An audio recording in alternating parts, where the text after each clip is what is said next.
السلام عليكم ورحمة الله.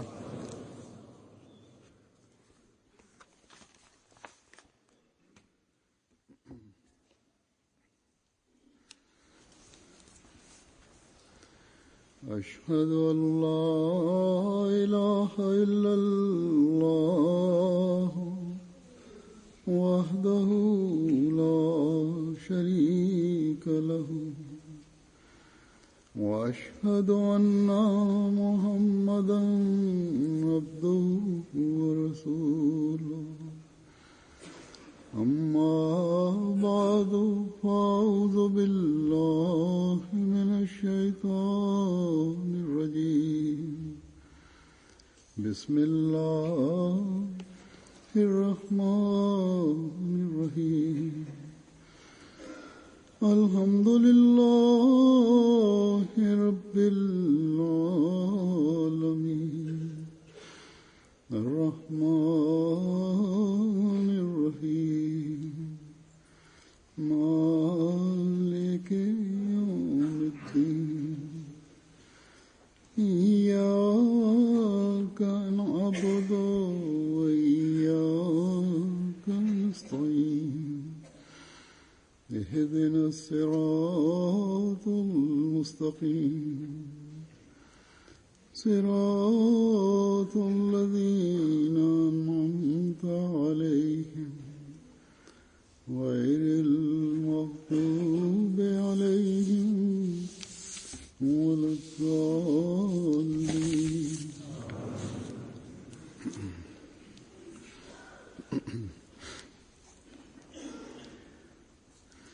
Allah Ta'ala ke fadl se par la grâce de Dieu, vendredi prochain débute la Jalsa Salana de la Jamaat du Royaume-Uni, Inch'Allah.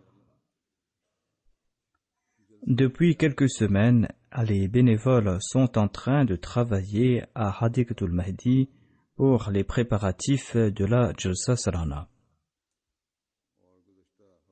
Et depuis la semaine dernière, depuis les 10 derniers jours, les membres de la Khuddam al-Ahmadiyya ainsi que les autres bénévoles sont à pied d'œuvre là-bas.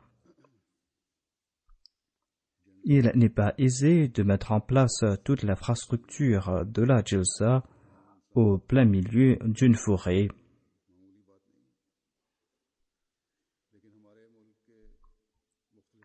Les Khuddam et les bénévoles venus des 4 coins du Royaume-Uni font preuve d'un grand savoir-faire, un savoir-faire que nous ne voyons nulle part ailleurs, un savoir-faire que nous ne voyons dans aucune autre organisation.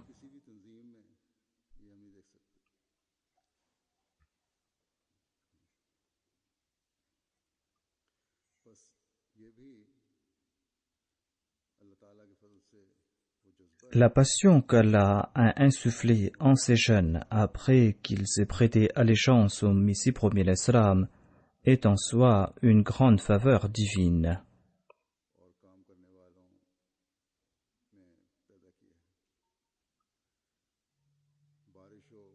Ces jeunes ne se soucient ni de la chaleur du soleil, ni de la pluie. Ces jeunes sont là pour servir en toute abnégation lors de la Jalsa Salana organisée par le Messie promis alayhi salam.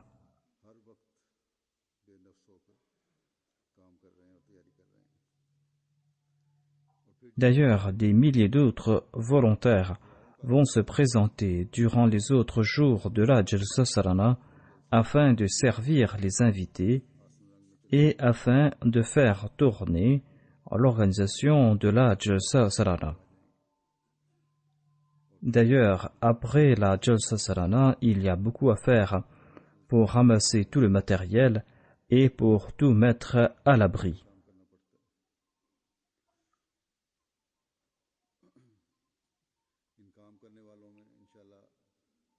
Parmi ces bénévoles, il y aura, Inch'Allah, des hommes, des femmes, il y aura des jeunes hommes, il y aura des jeunes filles, il y aura aussi des enfants et des vieux. C'est là une passion extraordinaire à servir les invités du Messie premier l'Islam, que nous ne voyons aujourd'hui que dans la Jamaat du Messie premier alayhi salam. C'est une passion que nous ne voyons nulle part ailleurs.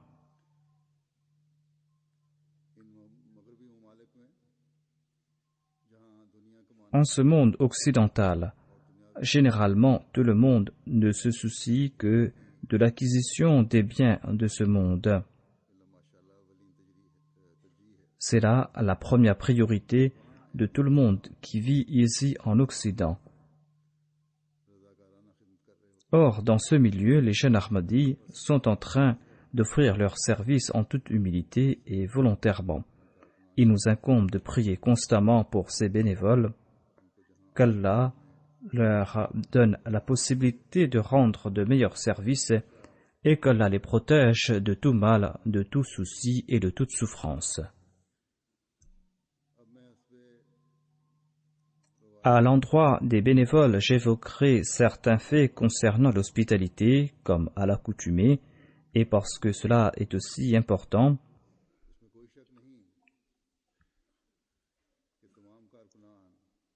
Comme je l'ai dit auparavant, il n'y a point de doute que tous les bénévoles font de leur mieux pour servir les invités du Messie promis alayhi salam.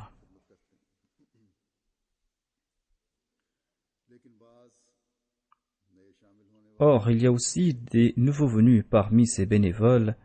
Il y a aussi des enfants qui viennent servir pour la première fois.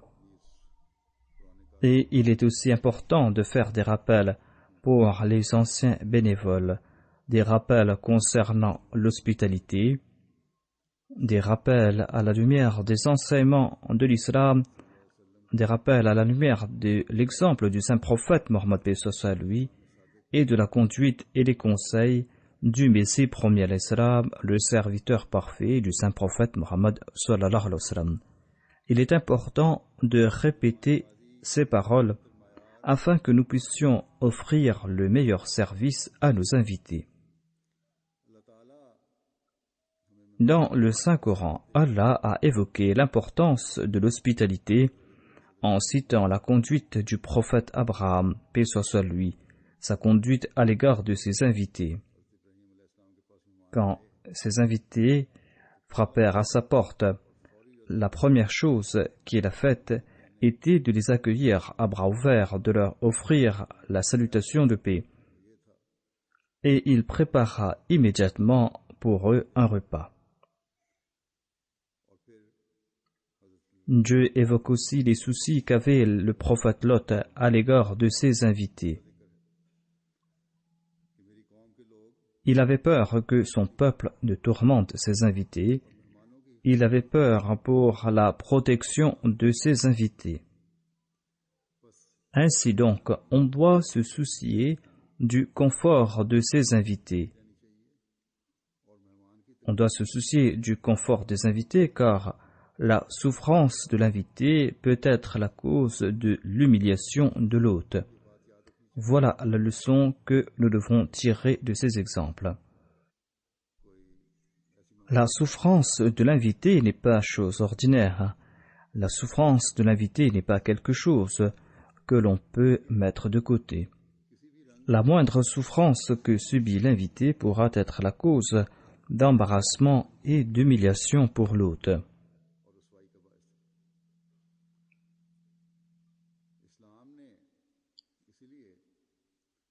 Et c'est pour cette raison que l'islam a mis beaucoup d'emphase sur le respect et l'honneur de l'invité. Khadija radhiyallahu anha, l'épouse du saint prophète Mohammed lui, avait vu en lui d'innombrables qualités extraordinaires, des qualités qu'elle avait mentionnées lorsque le saint prophète lui était troublé après avoir reçu ses premières révélations. Elle avait dit au saint prophète Mohammed lui qu'Allah ne laissera pas partir à la perdition le saint prophète lui en raison de ses nobles qualités. Et parmi les qualités qu'elle avait évoquées, elle avait dit que Dieu ne vous laissera pas partir à la perdition en raison de votre sens de l'hospitalité, sens de l'hospitalité qui avait atteint son comble. De surcroît, au cours de la vie du saint prophète Mohammed paix soit lui, nous ne voyons pas un exemple, deux exemples ou une dizaine d'exemples. Au contraire, il y a des centaines d'exemples qui prouvent l'hospitalité hors pair du saint prophète Mohammed paix soit lui, une hospitalité qui atteignait les sommités. D'ailleurs, le saint prophète Mohammed paix soit lui a enseigné ses principes à ses compagnons ainsi qu'à sa Ummah. Des exemples étonnants des compagnons du saint prophète Mohammed paix soit lui prouvent leur sens de sacrifice et leur grand sens de l'hospitalité et la manière dont Dieu a béni leur service à l'égard de leurs invités. Quand le saint prophète Mohammed paix soit lui recevait un nombre important d'invités, eh bien, il distribuait ses invités parmi ses compagnons. Et il prenait quelques-uns de ses invités et il s'occupait personnellement de ces derniers. Une occasion pareille se présenta au saint prophète Mohammed paix soit lui et il prit quelques invités parce qu'il y avait un grand nombre d'invités qui étaient venus. Abdullah bin Torfa, un des compagnons du saint prophète Mohammed paix soit lui, relate qu'il fut un jour l'invité du saint prophète Mohammed paix soit lui. Abdullah bin Torfa raconte, le saint prophète nous amena chez lui et il demanda à son épouse Aïcha radhiyallahu anha s'il y avait de quoi à manger. Celle-ci répondit qu'il y avait du potage, un potage qu'elle avait préparé pour le saint prophète Mohammed paix soit lui. Le saint prophète qui avait ce jour-là jeûné, et ce maigre repas était pour son dîner, pour qu'il puisse rompre son jeûne. Le saint prophète Mohammed paix soit lui demanda à Aïcha radhiyallahu anha de servir le dîner. Le saint prophète Mohammed paix soit lui mit un peu dans la bouche, peut-être que ce n'était qu'une bouchée, et il demanda à ses invités d'en manger au nom d'Allah. Abdullah bin Torfa raconte, nous en mangeâmes sans rien voir et nous étions tous rassasiés. Ensuite, le saint prophète Mohammed sallallahu alayhi wa sallam demanda s'il y avait quelque chose à boire et on apporta une boisson, il en but quelques gorgées et demanda à ses invités d'en boire au nom d'Allah. Et ses invités en burent sans rien voir et ils dirent qu'ils avaient bu à satiété. Voilà donc le sens de l'hospitalité du saint prophète Mohammed sallallahu alayhi wa sallam. Le saint prophète Mohammed paix soit lui ne mit pas cette bouchée dans sa bouche pour en manger.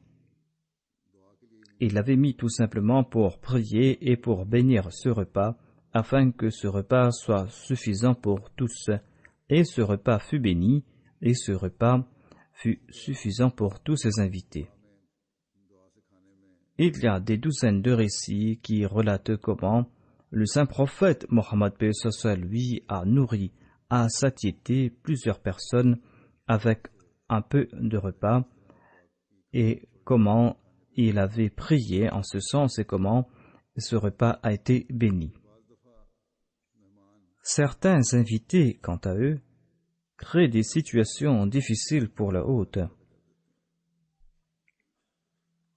Des situations qui poussent à bout leur hôte. Or, même en pareille situation, le saint prophète Mohammed paix soit lui montra un grand exemple. Un invité passa la nuit chez le saint prophète Mohammed paix soit lui.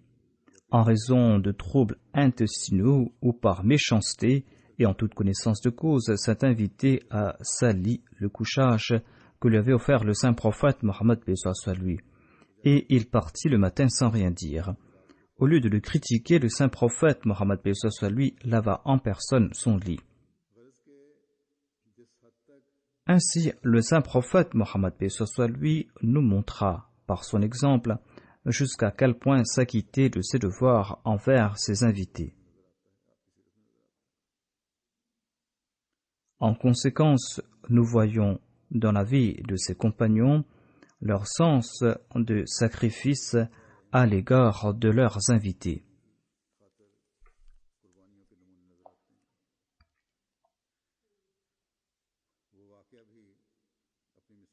Il y a un autre récit exemplaire. À chaque fois que nous lisons ce récit, nous en tirons grand plaisir.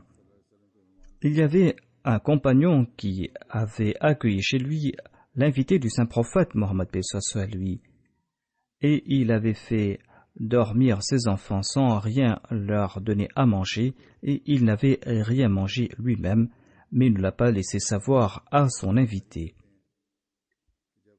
Cet Ansari, ce compagnon de Médine, a dit: le saint prophète Mohammed lui m'a confié un invité. J'ai demandé à mon épouse s'il y avait quelque chose à manger.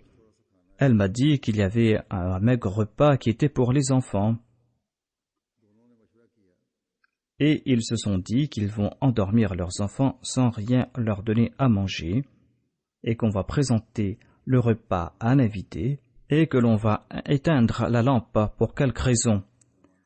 Et il en fut ainsi. Ils présentèrent le repas à l'invité, et ils éteignirent la lampe. L'épouse éteignit la lampe,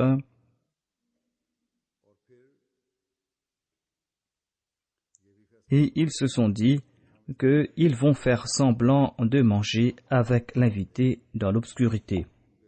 Parce que si nous n'agissons pas ainsi, peut-être que l'invité ne va pas manger parce qu'il y avait très peu à manger. En tout cas, ils ont suivi leur plan et ils ont pu nourrir à satiété leur invité. Le lendemain, lorsque cet Ansari s'est présenté au saint prophète Mohammed lui, le saint prophète a souri. Il a déclaré que ce que tu as fait hier soir pour nourrir ton invité a plu à Dieu, et lui-même il en a ri. Cette hospitalité avait plu tellement à Dieu qu'il en a informé le saint prophète Mohammed lui. Ce compagnon avait préféré son invité à lui-même, à sa personne et à ses enfants. Certainement, pareilles personnes vont mériter le plaisir de Dieu et vont recevoir les faveurs d'ici-bas et dans l'au-delà.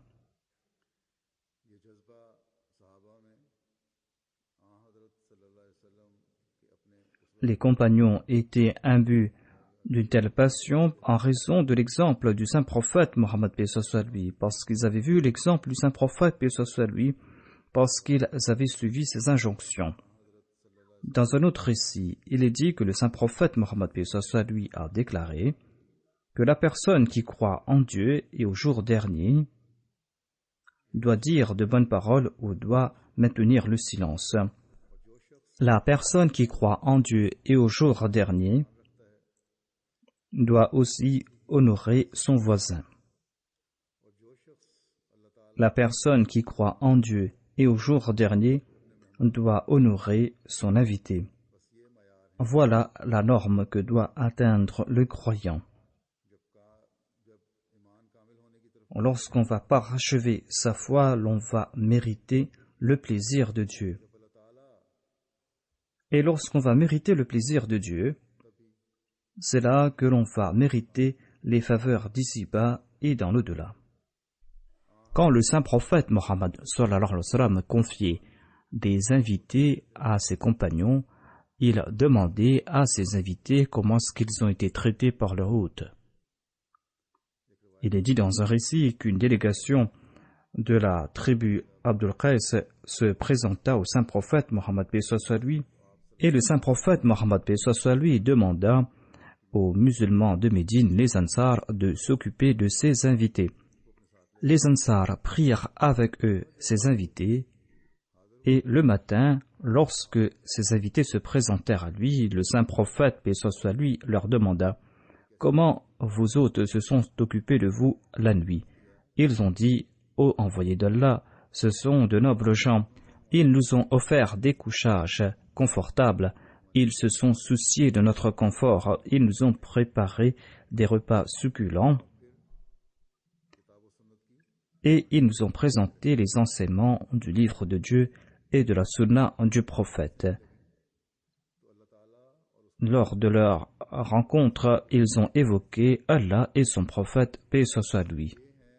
Voilà donc les devoirs des hôtes. Ceux qui reçoivent chez eux des invités ne doivent pas passer la nuit à parler de tout et de rien, à parler de choses futiles. Ils doivent passer leur temps dans le souvenir de Dieu et de son prophète, paix soit lui. Ils doivent parler de bonnes choses. Et ils doivent aussi enseigner de bonnes choses aux autres. Parmi ces invités, il y a des jeunes, il y a des enfants. Et lors de nos jalsa, en sus des Ahmadis, il y a aussi des étrangers qui viennent en grand nombre. Et ils logent dans différents endroits et partout nous avons des équipes qui s'occupent de leur hospitalité. Les membres de ces équipes ou ces bénévoles doivent, lorsqu'ils sont en train de servir ces invités étrangers, être des exemples pour ces derniers, afin que ces derniers comprennent qu'ils participent dans une rencontre spirituelle et non dans une rencontre mondaine. Ces bénévoles doivent être de grands exemples de moralité.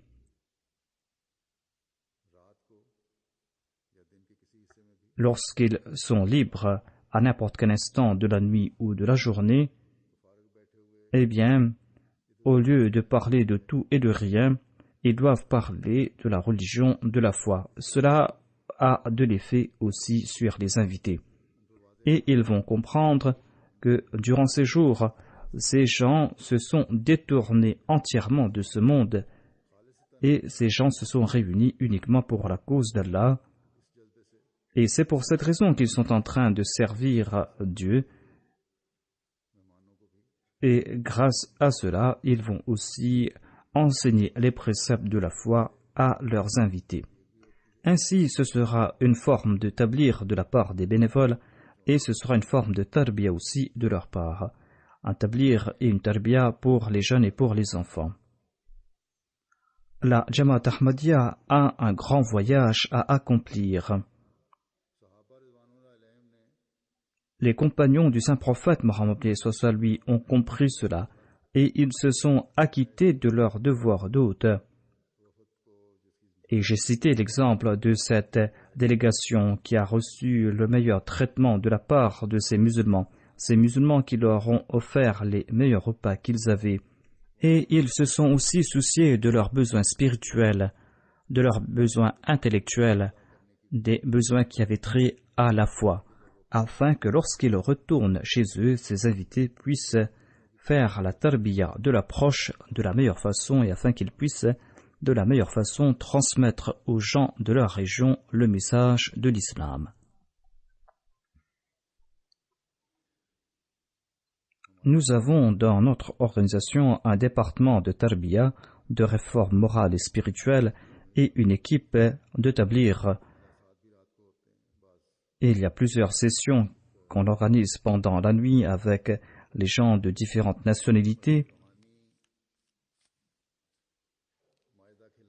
Ainsi, il incombe aux bénévoles d'offrir cette nourriture spirituelle aux étrangers ainsi qu'aux Ahmadis. Et il faut le faire de la meilleure façon possible. Ainsi, les bénévoles doivent toujours avoir cela en tête. Ils doivent se souvenir que leur exemple personnel ainsi que leurs paroles et leurs propos font partie de l'hospitalité. Leur but n'est pas là pour servir les invités uniquement, ils doivent être vigilants à cet égard durant ces jours. À notre époque, c'est le Messie premier l'Islam, le serviteur parfait du saint prophète Mohammed lui, qui nous a montré comment servir ses invités. C'est lui qui nous a éduqués à cet égard et je vais vous présenter quelques exemples à ce propos. Il y a un récit concernant le fait d'honorer ses invités. Il y avait un invité qui est venu à Qadian, un invité qui avait prêté allégeance aux mains du Messie premier l'Islam. Il était un disciple du Messie premier l'Islam. Et en raison du fait qu'il était un disciple du Messie promis l'Islam, il a voulu masser les pieds du Messie promis à l'Islam. Et c'est là qu'un ami hindou a frappé à la porte ou à la fenêtre de la chambre. Le compagnon du Messie premier al-Islam a dit que je me suis levé pour ouvrir la fenêtre, mais le Messie premier al-Islam s'est levé avant moi rapidement et il a ouvert la porte et m'a dit « Vous êtes notre invité ». Et le saint prophète Mohammed paix soit sur lui a déclaré qu'il faut respecter son invité, qu'il faut honorer son invité. Ici, nous voyons deux situations. Tout d'abord, le fait que l'autre était le disciple du Messie premier al-Islam et il a eu le désir de masser les pieds du Messie premier al-Islam et celui-ci lui a donné la permission. Mais il était aussi l'invité du Messie premier al-Islam et le Messie premier al-Islam, quant à lui, a suivi l'ordre de son maître, le saint prophète Mohammed paix soit sur lui, et il a honoré l'invité et il a aussi ouvert la porte à celui qui a frappé à la porte. Hazrat Mirza Bashir Ahmad Sahib relate un autre incident. Il déclare qu'il y avait un Ahmadi qui s'appelait Seti Ghulam Nabi Sahib, qui était un Ahmadi très affable et qui était pauvre.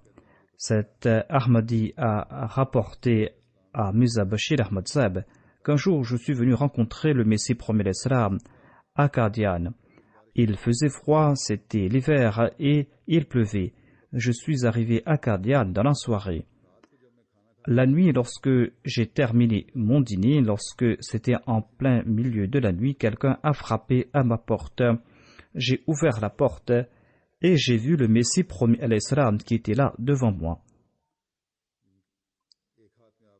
Il avait dans la main un verre de lait chaud et dans l'autre main il y avait une lanterne. J'étais fort troublé en voyant le Messie premier al-Islam, mais celui-ci m'a dit « Quelqu'un a envoyé du lait et je me suis dit que je devrais vous en offrir. Prenez de ce lait, peut-être que vous avez l'habitude d'en boire la nuit. » Seti Sahib disait que j'avais des larmes aux yeux. Subhanallah, voyez la courtoisie du Messie premier al-Islam. Le prophète de Dieu, le Messie, est là pour servir ses disciples et il en tire un grand plaisir et il se met lui-même en difficulté. Le Messie premier al-Islam faisait préparer des repas spéciaux pour des invités en raison de leur origine et en raison de leur goût personnel. Mais c'est vrai aussi qu'il faisait préparer un seul repas au cours de la Jalsa Salana, afin qu'il n'y ait pas de difficulté, afin que tout le monde puisse avoir un repas. Mais aujourd'hui, par la grâce de Dieu, la Jamaat du Messie premier al-Islam est très bien organisée et très bien entraînée. Nous avons assez de bénévoles, nous avons les moyens et nous pouvons aussi mettre sur pied facilement en de grandes structures à de grandes échelles. C'est pour cette raison qu'au cours de la Jalsa Salada, il y a une cuisine générale et il y a aussi des repas que l'on prépare pour des invités non ahmadis, pour des gens de certaines régions et pour les malades. Et il n'y a pas de difficulté pour nous à préparer de tels repas. Cela ne doit pas être difficile. Il y a certains qui, sans aucune raison, critiquent ces faits et qui posent des questions à ce propos, à savoir pourquoi préparer des repas pour d'autres personnes. Ces gens doivent faire preuve d'un plus grand cœur au cours de ces jours. Certes, on doit aussi présenter aux invités du Tabshir ces repas que l'on présente à tout le monde durant la Jalsa, afin de leur faire connaître ce que mangent les gens en général au cours de la Jalsa Salana. Et d'aucuns parmi ces invités du Tabshir mangent ces repas de gaieté de cœur. Ce qui est important, c'est de ne pas faire preuve d'étalage. Auparavant, on ne pouvait pas le faire, mais aujourd'hui, on peut organiser tout cela et honorer ces invités signifie que l'on doit préparer un repas spécial pour les invités de l'extérieur, les invités étrangers. Lorsqu'il y avait la Jalsa Salana Arabwa, il y avait une cuisine pour les malades, on préparait un repas pour les invités étrangers. Il n'y a pas de mal à le faire ici aussi si on arrive à le faire. Mais généralement, les Ahmadis doivent manger ce qui est préparé pour tout le monde. Et les responsables aussi, les bénévoles aussi, doivent manger de la cuisine générale. À moins que quelqu'un soit souffrant ou à moins que quelqu'un est en train de travailler ou accompagner un invité particulier, il doit manger avec cet invité. Mais généralement, chacun doit être un exemple et doit manger le repas qui est préparé pour tout le monde en général. Les responsables aussi doivent en faire de même.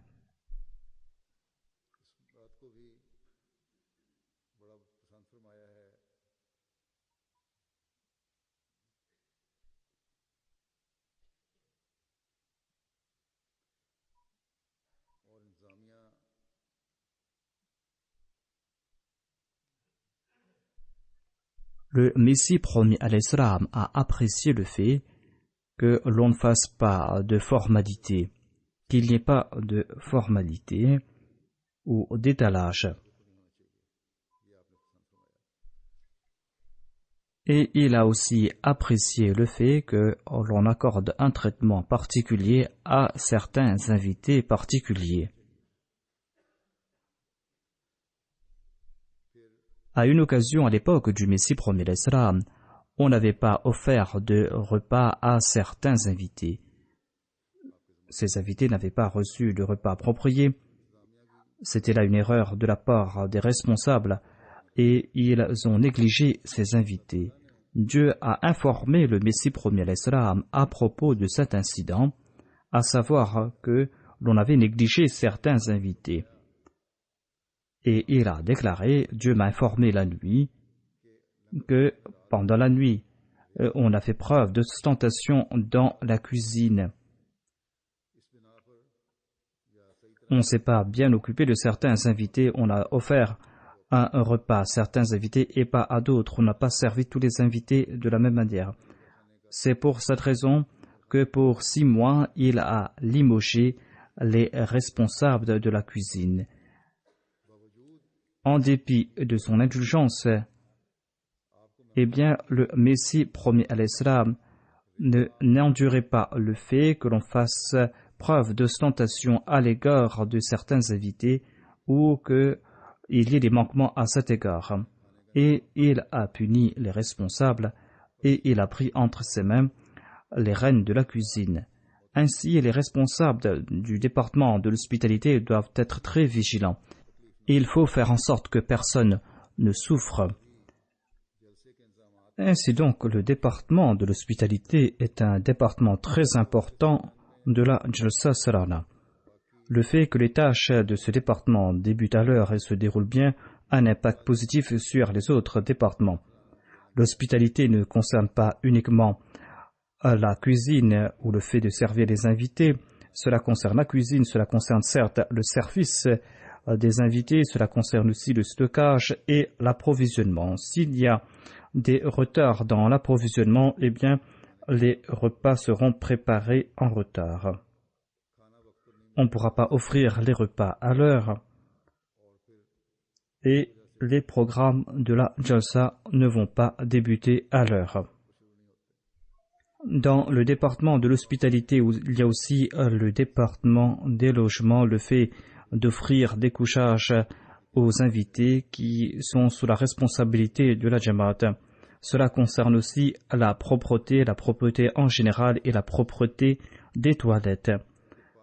Cela concerne aussi le stationnement et le fait d'organiser le stationnement des voitures. S'il y a des difficultés à ce propos, s'il n'y a pas de discipline dans ce département, eh bien, les invités vont faire face à des difficultés et cela va affecter aussi le programme de la Jalsa Salana. Et s'il y a la pluie, eh bien, le département de l'hospitalité doit prendre des mesures pour faciliter le passage des invités. Et ce département doit aussi offrir des voiturettes pour les malades et les handicapés. Et on a aussi pris un aire de stationnement pour les invités qui se trouve à environ une vingtaine de minutes de la Jalsa Salana. On doit aussi offrir des navettes donc entre ces deux lieux et cela fait partie de l'hospitalité. Ainsi donc, il y a différents départements qui travaillent sous les départements de l'hospitalité. Ici, ce département tourne à merveille, eh bien, les autres départements vont tourner à merveille automatiquement. Le département de l'hospitalité concerne aussi les soins médicaux à offrir aux invités. Ainsi, 80% ou plus de 80% des tâches de la Jalsa Solana concernent directement les invités et l'hospitalité. Ainsi, tous les bénévoles doivent comprendre que le département de l'hospitalité ne concerne pas uniquement ceux qui sont en train de porter le badge de l'hospitalité. Tout département a trait à l'hospitalité. Et chaque bénévole doit offrir ses facilités à ses invités, doit honorer ses invités et doit les protéger de toute souffrance. C'est là une tâche qui incombe à tout bénévole. Qu'Allah fasse que tout bénévole puisse s'acquitter au mieux de ses responsabilités. Et qu'Allah fasse que la Jalsa soit bénie. Aujourd'hui, nous sommes aussi le 14 août, le jour de l'indépendance du Pakistan. Je vous demande de prier en ce sens, qu'Allah fasse que le Pakistan puisse trouver une vraie indépendance et que le Pakistan soit à l'abri des leaders égoïstes et des leaders religieux égoïstes.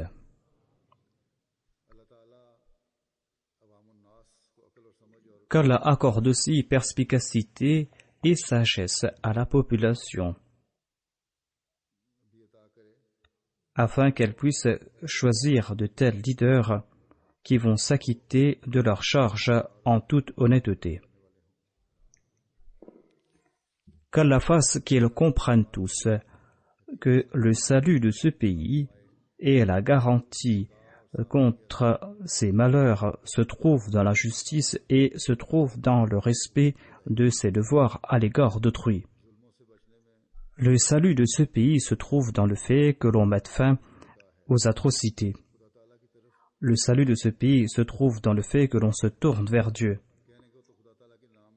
Ces leaders prennent le nom de Dieu et disent que nous sommes en train d'agir au nom de Dieu, mais ils sont en train de commettre des exactions au nom de Dieu qui est le Rabbul Alamin, qui est le Rahman et Rahim. Ils sont en train de commettre ces atrocités au nom de Dieu et de son prophète qui est une miséricorde pour l'humanité. Les Ahmadis ont joué un grand rôle dans la construction de ce pays. Ils ont consenti à des sacrifices.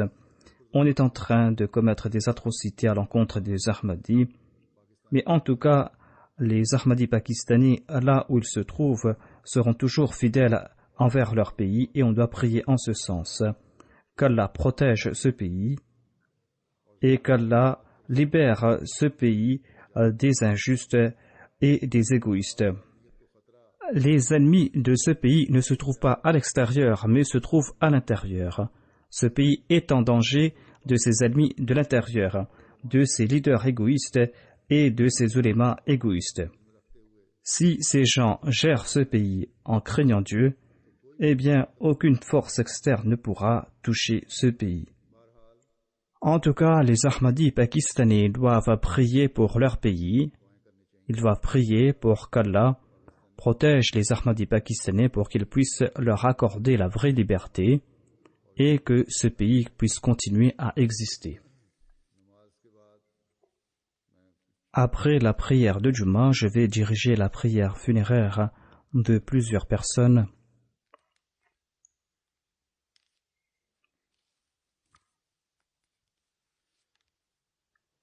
Je vais diriger la prière funéraire de Kamal Aftab Saheb, fils de Rafiq Aftab Saheb de Huddersfield, du Royaume-Uni. Il a rendu l'âme le 7 août dernier à l'hôpital de Leeds, ici au Royaume-Uni. Il était atteint de leucémie et il est décédé à l'âge de 33 ans. Inna lillahi wa inna ilayhi raji'un.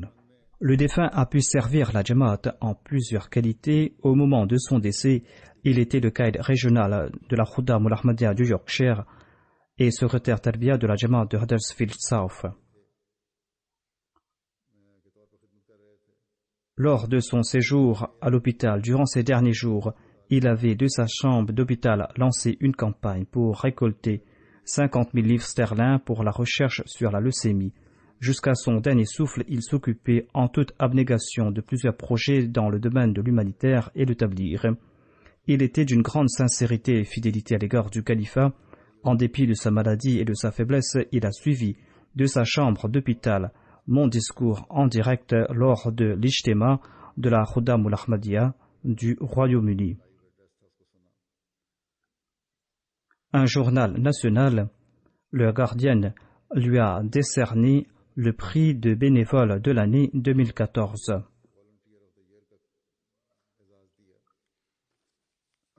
Kamal Aftab, le défunt, est venu me rencontrer quelques jours avant son décès. En dépit de sa situation très critique, il a fait preuve d'un grand courage et il était de bonne humeur.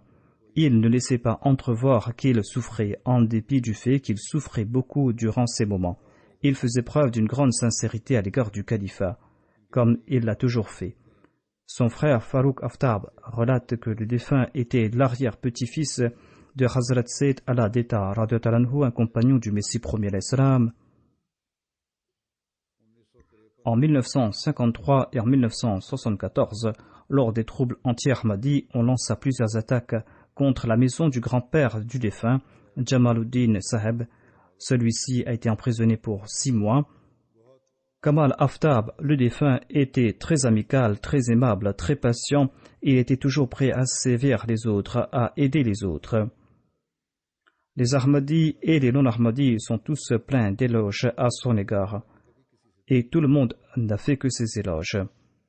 Il était apprécié de tous, grands et petits. Il était l'ami de tous. Il servait ses parents et se souciait de ses frères et sœurs. Le défunt était régulier dans ses prières et il était toujours prêt à servir l'humanité. Il était le leader du projet de Humanity First Gift of Sight. Il travaillait sur l'ouverture d'une clinique ophtalmologique en Afrique de l'Ouest. Kamal Aftab était aussi un Dainellah très actif. Il profitait de chaque occasion pour prêcher le message de l'islam de l'Ahmadiyya. Lors de son séjour à l'hôpital, il présenta la Jamaat aux médecins et à ses soignants. Il m'a dit qu'il laissait allumer la MTA sur sa télé dans sa chambre d'hôpital et suivait les émissions. Et il profitait de ces émissions pour prêcher le message de l'islam et de l'Ahmadiyya aux autres. Il était un membre actif de la Majlis Ansar Sultanul Kalam. Il a participé à plus de 100 interviews à la radio et à la télé et a transmis ainsi le message de l'islam à plusieurs centaines de milliers de personnes. Monsieur Youssouf, son frère, relate que le défunt tentait toujours, grâce à ses contacts personnels, de rapprocher de la Jamaat les Khuddam et les Atfal qui étaient peu actifs. Il tentait d'insuffler dans leur cœur l'amour pour le califat. Il accompagnait souvent les Khuddam à Londres. Il faisait prier à la mosquée Fazal afin qu'ils renforcent leurs relations avec le califat. Et il encourageait les Khuddam en général et les membres de l'Amla en particulier à accomplir leurs prières. Il faisait aussi des efforts en ce sens. Il prenait les Khuddam de chez eux pour la prière de Fajr. Le docteur Hafiz Saheb relate que le défunt Aftab Saheb lui informa à propos de sa maladie, et lorsqu'il a su à propos de sa maladie, le défunt a dit qu'il se soumettrait au décret de Dieu et qu'il n'avait aucun souci à ce propos. Son seul souci lorsqu'il a su à propos de sa maladie était de mettre en ligne des interviews réalisées par Humanity First sur l'aide apportée aux sinistrés après le séisme du Népal. Il désirait mettre en ligne ces interviews afin que le monde sache à propos des services rendus à l'humanité par la Jamaat. Le médecin disait que son état lui causait de grandes souffrances. Mais Kamal Aftab était toujours souriant. Il profitait de chaque occasion à l'hôpital pour prêcher le message de l'islam et de l'Ahmadiyya. Car, disait-il, le Messie promet l'islam. Lui-même voulait apprendre l'anglais pour prêcher le message de l'islam et de l'Ahmadiyya. Le responsable de notre département presse, Abid Wahid, relate que Kamal Aftab a établi pour nous de nouveaux contacts dans le monde des médias, en sus de ses autres services qu'il rendait à la Jamaat. En dépit de sa maladie et de son lit d'hôpital, il invitait pour la Jalsa, par téléphone et par email, des journalistes. Il nous téléphonait souvent pour nous demander à propos des travaux d'un membre de notre équipe, M. Adam Wolke. Et si Kamal Aftab constatait qu'il y avait des lacunes tout émues, il nous parlait de l'importance de notre travail. Pendant la Jalsa, en dépit de son manque de sommeil, lorsqu'il venait au bureau, nous rencontrer, il était toujours le plus frais d'entre nous. Et sa positivité et son attitude avaient un effet positif sur nous. Il établissait des contacts facilement, sans aucune formalité, sans hésiter, sans aucune crainte. M. Abid Wahid ajoute qu'à travers son décès, Kamal Aftab a fait connaître le message de l'islam aux autres à travers les médias. La BBC a été vue et Belfast Telegraph ont publié des articles à propos de son décès et de grandes personnalités lui ont rendu hommage sur les réseaux sociaux et ont loué les œuvres de la Jamaat. Ethel Clark, une journaliste de l'ITV, a déclaré que les mots ne doivent pas me manquer en tant que journaliste. Or, je suis fort triste après le décès de Kamal Aftab. De bonnes personnes sont en train de quitter le monde prématurément. Nous devons maintenir vivant son nom et ses œuvres. Et la directrice de ITV News de Yorkshire, Madame Margaret, a déclaré que Kamal Aftab était d'une grande amabilité. En le voyant, on dirait qu'il avait vécu une vie pleine de joie. Nous allons lui rendre hommage sur notre chaîne de télé. Le président de la Jamaat de Huddersfield écrit que le défunt avait un amour fou pour la Jamaat et le califat, un amour qui nous faisait envier. Il était très régulier dans ses prières, en particulier la prière de Fajr. Il était passionné des services humanitaires. Et s'il était en retard pour ses rapports et quand je lui demandais à ce propos, il s'excusait auprès de moi immédiatement. Les invités non ahmadis présents pour la marche de charité n'avaient pas tari d'éloges à l'égard du défunt. Tous affirment qu'il prêchait ardemment le message de l'islam de l'Ahmadiyya et qu'il profitait de chaque occasion pour le faire. M. Mohamed Ali de Hartlepool affirme qu'ils eurent l'occasion de partir en Irlande en décembre dernier pour servir la Jamaat. Kamal Aftab était le caïd régional et Mohamed Ali était le caïd d'une majlis. Mais Kamal Aftab fit de Mohamed Ali leur chef de délégation et pendant tout le séjour, le défunt n'a jamais manqué d'honorer et d'obéir Mohamed Ali. Il était très régulier pour la prière de Tahajjud et prêchait ardemment le message de l'islam et de l'Ahmadiyya. Il avait demandé à notre missionnaire de l'Irlande, M. Ibrahim Noonan, comment prêcher le message de l'Ahmadiyya aux chrétiens. Un khadim qui était présent lors de cette tournée en Irlande a dit que Kamal Aftab nous a encouragés à lire les ouvrages du Messie premier l'Islam et il nous a attesté à propos de notre lecture. Tous les membres de la Khuddam al-Ahmadiyya lui ont rendu hommage. Un ancien président de la Jamaat de Huddersfield rapporte qu'il connaissait le défunt depuis sa tendre enfance. Il était différent des autres enfants. Il ne se disputait, ne se querellait avec personne. Il ne se mettait jamais en colère. Il respectait les grands depuis son enfance. Il servait comme un passionné fou la Jamaat. Et il a respecté à la lettre son engagement. Et cela n'est point une exagération. Il était un Daïn-el-Allah accompli. Il profitait de chaque occasion pour présenter le message de l'islam et de l'Ahmadiyya. Il présentait la littérature de la Jamaat à tous ceux qu'il côtoyait dans son travail et il les invitait pour les programmes de la Jamaat. Il avait beaucoup de contacts et avait transmis à tous son message. Un autre khadim relate que le défunt était très amen, il était toujours prêt à servir la Jamaat. Il ne se mettait jamais de l'avant, il tirait grand plaisir à travailler en arrière-plan. Il n'a jamais voulu qu'on le loue pour ses œuvres. Il encourageait les autres à établir une relation avec Dieu, il était très attaché au Coran et au Hadith, il aimait beaucoup lire, notamment les ouvrages du Messie premier l'Islam. Quand un nouveau livre était disponible en langue anglaise, il encourageait immédiatement à le lire. En somme, le défunt possédait d'innombrables qualités. Qu'Allah exalte son statut, qu'il accorde patience et persévérance et réconfort à ses vieux parents.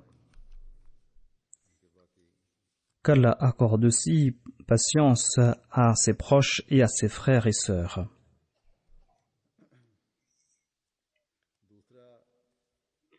Je vais aussi diriger la prière funéraire de Mukarram Mohammad Naïm Awan Saheb, fils de Mushtaq Awan Saheb de l'Allemagne. Le défunt était âgé de 36 ans et il s'est noyé dans le Rhin, un fleuve de l'Allemagne. Son fils de 12 ans s'est noyé lui aussi le même jour Tous deux sont morts noyés. Inna lillahi wa inna ilayhi raji'un. Naïm Awan Saheb était parti en Allemagne le 31 juillet dernier. Il résidait ici au Royaume-Uni. Il était parti en Allemagne avec son épouse et ses 3 enfants pour rencontrer ses parents et pour les vacances. Le défunt se baignait avec ses enfants sur la rive sablonneuse du Rhin quand 2 ferries ont traversé le fleuve. Et le passage de ces 2 ferries a causé une montée soudaine de l'eau et tous les 5 membres de la famille ont été pris par le courant. L'eau les a tirés. Un Allemand qui était présent sur les lieux a pu tirer 3 des leurs. Mais quand Naïm Saheb a vu que son fils se noyait, il s'est avancé pour le sauver. Il était peut-être déjà dans l'eau, mais le père et le fils ont tous deux été portés par le courant. On a découvert la dépouille de Naïm Awan le même jour pendant la soirée et on a découvert la dépouille de son fils le lendemain. Molvi Mohammad Isaac de Kassour, un compagnon du Messie promis l'Islam, était l'arrière-grand-père maternel du défunt. Mubarak Ali Awan, martyr de Lahore, était l'oncle du défunt. Le défunt a servi la Jamaat en Allemagne en tant que guide de la Jamaat de Usingen. Il a beaucoup travaillé pour la construction de la mosquée Baitul Huda. Il est venu s'établir au Royaume-Uni en janvier 2005 avec les membres de sa famille. Il était un membre actif de la Majlis Khudamul Ahmadiyya d'ici.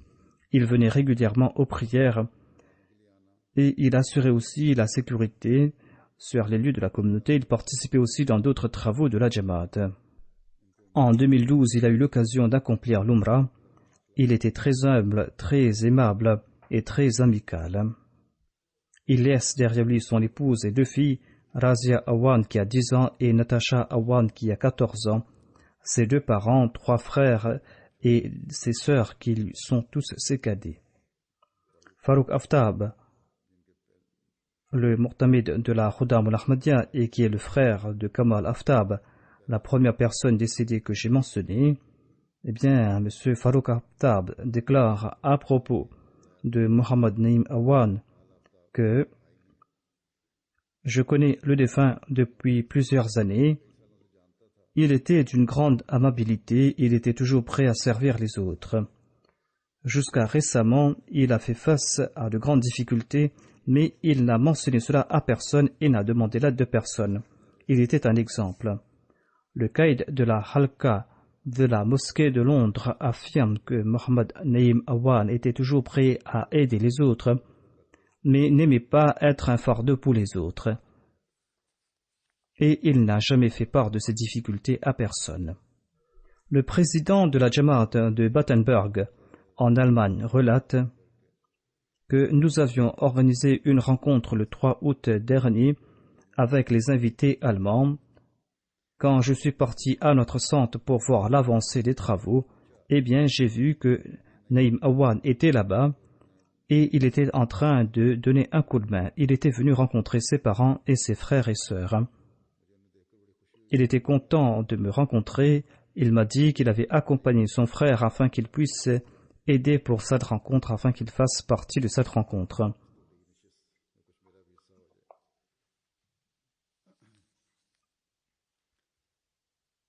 Il était toujours de service lors de la Jalsa Salana du Royaume-Uni. Un de ses amis, M. Assim, relate que Mohammad Naïm Awan prenait 1 mois de congé avant la Jalsa afin de participer de la mise sur pied du site de la Jalsa. Il partait là-bas tous les jours. Il travaillait d'arrache-pied et en toute honnêteté. Il était très solide et il se présentait pour tous travaux lourds. Qu'Allah exalte son statut et qu'il accorde patience et persévérance à ses proches et qu'il soit le soutien de ses filles. Amin.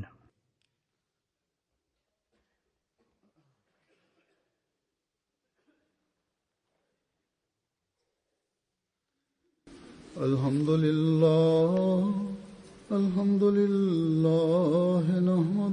wa nasta'inuhu wa nastaghfiruh. ونؤمن به ونتوكل عليه ونعوذ بالله من شرور أنفسنا ومن سيئات أعمالنا من يهده الله فلا مضل له ومن يضلل فلا هادي له ونشهد أن لا إله إلا الله ونشهد أن محمدا عبده ورسوله عباد الله رحمكم الله إن الله يأمر بالعدل والإحسان وإيتاء ذي القربى وينهى عن الفحشاء والمنكر والبغي يعظكم لعلكم تذكرون اذكروا الله يذكركم وادعوه يستجب لكم ولذكر الله أكبر.